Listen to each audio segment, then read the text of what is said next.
नमस्कार मैत्रिणींनो, श्री स्वामी समर्थ. तुमच्या सर्वांचे आपल्या चॅनलमध्ये खूप खूप स्वागत आहे. तुमच्या सर्वांच्या सर्व चांगल्या मनोकामना पूर्ण होत हीच मी महाराजांच्या चरणी प्रार्थना करते आणि आजच्या आपल्या नवीन व्हिडिओला सुरुवात करते. तर आजच्या आपल्या नवीन व्हिडिओचा विषय असा आहे की येणाऱ्या 6 फेब्रुवारी 2024 रोजी ही आपली एकादशी येत आहे आणि एकादशी ही षटतिला एकादशी आहे. आपल्या हिंदू धर्मामध्ये एकादशीच्या व्रताला अनन्यसाधारण असे महत्व आहे. एक वर्षामध्ये म्हणजे 12 महिन्यामध्ये 24 एकादशा येत असतात आणि प्रत्येक एकादशीचे विशेष असे वेगळे महत्व आहे. आणि त्या महत्वानुसार तिचे महत्व समजून जर ती एकादशीचे व्रत आपण केले तर त्याचे पुण्य हे अगणित आहे. तर षटतिला एकादशीला कोणत्या वस्तूचे महत्व आहे आणि आपल्याला ते कशा प्रकारे करायचे आहे तेच आज आपण जाणून घेऊया. तर षटतिला एकादशीच्या दिवशी भगवान विष्णूंची पूजा केली जाते. तर काही लोक हे भगवान विष्णूंची वैकुंठ रूपात पूजा करतात. षटतिला एकादशीला तिळाचे विशेष असे महत्व आहे आणि नावाप्रमाणेच हे व्रत तिळाशी संबंधित आहे.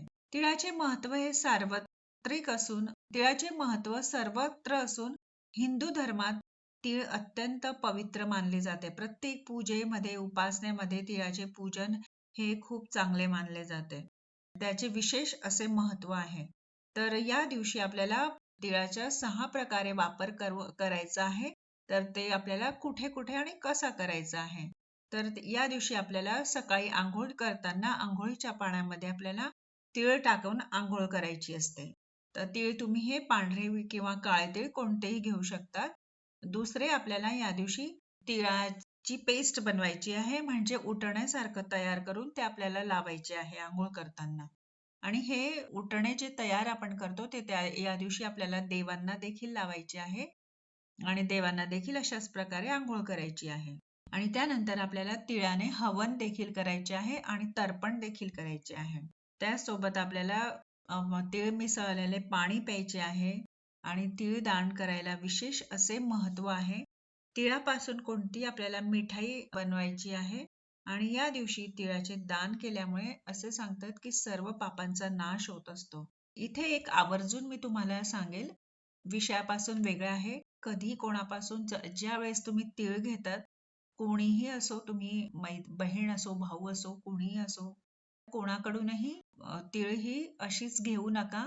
तर तिळाचे आपल्याला पैसे द्यायचे असते. जरी तुमचे कितीही जवळचे असेल तरी त्यांना तुम्ही 10 रुपये 20 रुपये तरी द्या, पण तिळाच्या म्हणजे तीळ विकत घेतल्यासारखे. पण तीळ ही अशीच घेऊ नका. या दिवशी तिळाचे दान केल्याने पापांचा नाश होतो आणि भगवान विष्णूंच्या कृपेने स्वर्ग प्राप्ती होते. आणि या पूजनासोबत आपल्याला षटतिला एकादशीची कथा देखील ऐकायची आहे. धार्मिक मान्यतेनुसार एकदा नारद मुनी भगवान विष्णूंच्या निवासस्थान असलेल्या वैकुंठाला पोहोचले. तेथे त्यांनी भगवान विष्णूंना षटतिला एकादशीच्या व्रताचे महत्व विचारले. तेव्हा नारदजींच्या विनंतीवरून भगवान विष्णूंनी त्यांना सांगितले. भगवान विष्णूंनी सांगण्यास सुरुवात केली. प्राचीन काळी एक ब्राह्मणाची पत्नी पृथ्वीवर राहत होती. तिच्या पतीचा मृत्यू झाला होता. ती भगवान विष्णूंची खूप मोठी भक्त होती. ती खूप भक्तिभावाने पूजा करत असे. एकदा तिने महिनाभर उपवास करून भगवान विष्णूंची पूजा केली आणि व्रताच्या प्रभावामुळे तिचे शरीर शुद्ध झाले. परंतु तिने ब्राह्मण आणि देवांसाठी कधीही अन्नदान केले नाही. त्यामुळे भगवान विष्णूंना वाटले की श्री वैकुंठामध्ये राहूनही अतृप्त राहील आणि म्हणून एके दिवशी भगवान विष्णू म्हणजे ते स्वतः तिच्याकडे भिक्षा मागायला गेले आणि त्यांनी भिक्षा मागितल्यावर त्या स्त्रीने मातीचा त्यांना एक गोळा उचलून त्यांच्या हातावर ठेवला आणि ते घेऊन भगवान विष्णू परत आले. भगवान विष्णू परत आपल्या निवासस्थानी आले. तर काही दिवसांनी ती शरीर सोडून ती वैकुंठात आली. पण तिथे तिला एक सुंदर महल भेटला, पण त्यामध्ये ते महल पूर्ण रिकामे होते. तर ती घाबरून परत भगवान विष्णूंकडे आली आणि म्हणाली, मी तुमची इतकी पूजा व्रत केले तरी मला हे असे रिकामे महल का मिळाले? तेव्हा भगवान विष्णूंनी तिला सांगितले की हे अन्नदान न केल्याने आणि मला हे मातीचं ढेकूळ दिल्याने हे घडले. तेव्हा भगवान विष्णूंनी तिला परत आपल्या निवासस्थानी पाठवले आणि तिला सांगितले की जेव्हा देवता तुला भेटायला येतील त्यावेळी त्यांना षटतिला एकादशीच्या व्रताचे नियम जोपर्यंत ते तुला सांगणार नाही तोपर्यंत तू दार उघडू नको.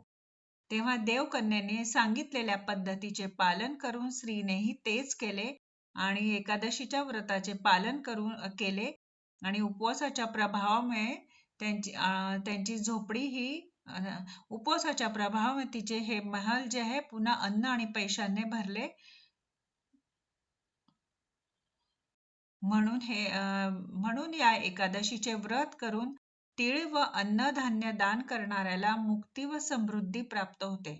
आणि अशा प्रकारे आपण षटतिला एकादशीचे व्रत करून आपले दुर्भाग्य, दरिद्रता आणि सगळ्या प्रकारचे कष्ट दूर करून मोक्षाची प्राप्ती करून घेऊ शकतो. तर अगदी लहानशा माहितीसोबत आजचा व्हिडिओ इथंच थांबवते. झालेली सेवा महाराजांच्या चरणी रुजू करते. व्हिडिओतली माहिती आवडली असेल तर चॅनलला लाईक, शेअर, सबस्क्राईब नक्की करा. पुन्हा भेटूया अशा छान छान नवीन व्हिडिओ सोबत. तोपर्यंत सर्वांना बाय आणि श्री स्वामी समर्थ.